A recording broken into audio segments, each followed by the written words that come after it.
অনেকে কমেন্টের মাধ্যমে আমাকে বলে যে হকার সাইফুল বহুদলীয় মুখপাত্র। কিরকম? কখনো আমি নাকি আওয়ামী লীগ, কখনো বিএনপি, কখনো জামাত ইসলাম, এক এক সময় এক এক দলের পক্ষে কথা বলি। এই একটা অভিযোগ মানুষ করে আমার প্রতি।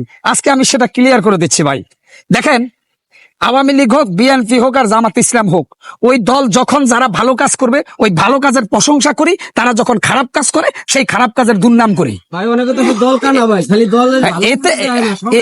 এতে করে আপনারা কেন বলেন যে বহুদলীয় মুখপাত্র? এখন বিষয় হচ্ছে যারা দলের অন্ধভক্ত তারা দল অন্যায় করলে দলের গুণগান গায়, কিন্তু আমি এমনই একজন দল প্রেমিক যে আমার দল অন্যায় করলে আমি সেই দলের বিপক্ষে কথা বলবো।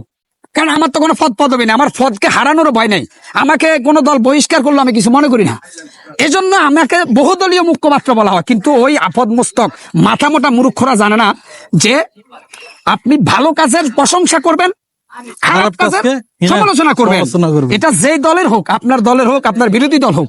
কিন্তু বাংলাদেশের মানুষ হচ্ছে না, এটা করতে রাজি না। আমি একটা দল করি, আমি সেই দলকে একদম আল্লাহর ওলি সার্টিফিকেট দিব, বাকি সব দল খারাপ।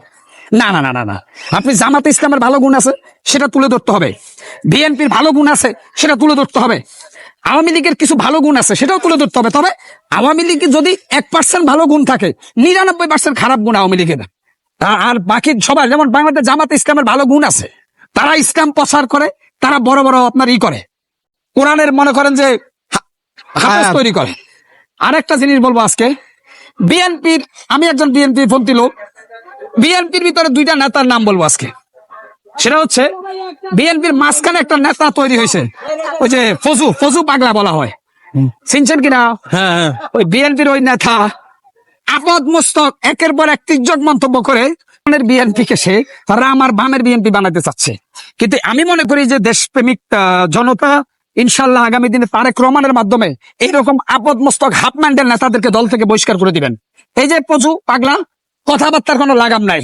আরেকটা এই যে কিছুদিন আগে ভাইরাল হয়েছে, বলতেছে কোন মসজিদে জামাতে ইসলামের কোন ইমামতি করতে পারবে না।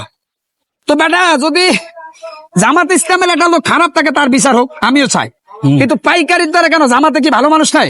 তো জামাত যদি করার অপরাধে মসজিদে ইমামতি করা না যায়, এমনও হতে পারে তুই মারা যাওয়ার সময় তোর আশেপাশের মসজিদের ইমাম থাকবে জামাতে ইসলাম, তোর জানা যায় তো ইমামতি করবে না। তোর জানা যায় জার্মান থেকে কুকুর নিয়ে আসবি, কুকুর খারাপে তোর জানা যায়। জামাতে ইসলাম যেহেতু ভালো না, ওদের যদি ইমাম থাকে তোর জানাজা পড়া উচিত না। আরেকটা আছে আপনার, বিশেষ করে আমি নাম বলি, বিএনপির এক নেতা আছে যিনি শামসুজ্জামান দুদু। এই লোকটা একটা সময় ভালো জনপ্রিয় ছিল বিএনপি, মাঝখানে সে এখন নতুন ওবায়দুল কাদের সাথে সে বলতেছে তার প্রস্তাবের সাথে নাকি সব বাইসা যাবে, বিএনপি প্রস্তাব করলে সব বাইসা যাবো। কেন? তারেক রহমানকে খাই দিচ্ছে নাকি না? বিএনপি সব সময় নর্মতা, ভদ্রতা, ন্যায়পরায়ণতার পক্ষে। বিএনপি কখনো অহংকার করে কথা বলে না। বিএনপি জনগণের দল, জনগণকে নিয়ে আন্দোলন সংগ্রাম করে। কিন্তু এইভাবে একটা হিংস্র আক্রমণাত্মক বক্তব্য যে বিএনপি প্রস্তাব করে দিলে সব বাইসা যাবো, এই কথা যারা বলে এরা বিএনপি করেন, এরা বিএনপির ভোট কমাচ্ছে, বিএনপির জনপ্রিয়তা কমাচ্ছে। এরা যত বড় নেতা হোক, এদেরকে গার্ড ধরে দল থেকে বের করে দেওয়া বিএনপির নৈতিক দায়িত্ব আমি মনে করি। বিএনপির ভিতরে আসল বিএনপি যারা জিয়াউর রহমানের আদর্শে রাজনীতি করে, খালেদা জিয়ার আদর্শে রাজনীতি করে, তারা এখন চুপচাপ আছে, তারা বেশি কথা বলে না। আর নকল বিএনপি যারা বিএনপি সাথে বা বিএনপির ভিতরে থেকে ভারতীয় রয়ের এজেন্ডা বাস্তবায়ন করতে চায় কিংবা হিন্দুত্ববাদের এজেন্ডা বাস্তবায়ন করতে চায়, এরা কিন্তু আপনার বিএনপির গলার কাটা। এটা সব দলেই আছে। আপনি মনে রাখেন, বিএনপি কিন্তু একটা পরিবার। বিএনপি সারা বাংলাদেশের আমি মনে করি কোটি কোটি কর্মী আছে বিএনপির। সেই বিএনপিতে দুই একটা খারাপের জন্য পুরা বিএনপিকে কিন্তু দোষারোপ করা যাবে না। আমার কথা বুঝেন, বিএনপি মানুষ, আপনি দেখেন বাংলাদেশের এমন কোন জেলা দেখাইতে পারবেন না যেখানে বিএনপির কমিটি নাই। প্রত্যেকটা ইউনিয়নে, প্রত্যেকটা ওয়ার্ডে, প্রত্যেকটা গ্রামে গঞ্জে বিএনপির কমিটি আছে, যেটা অনেক দলের নাই। কিন্তু এত বড় দল বিএনপির ভিতরে দুই একটা সারপোকা থাকবে যাদের কাজ হচ্ছে উদ্ভুত কথাবার্তা বলে বিএনপির জনপ্রিয়তা নষ্ট করা।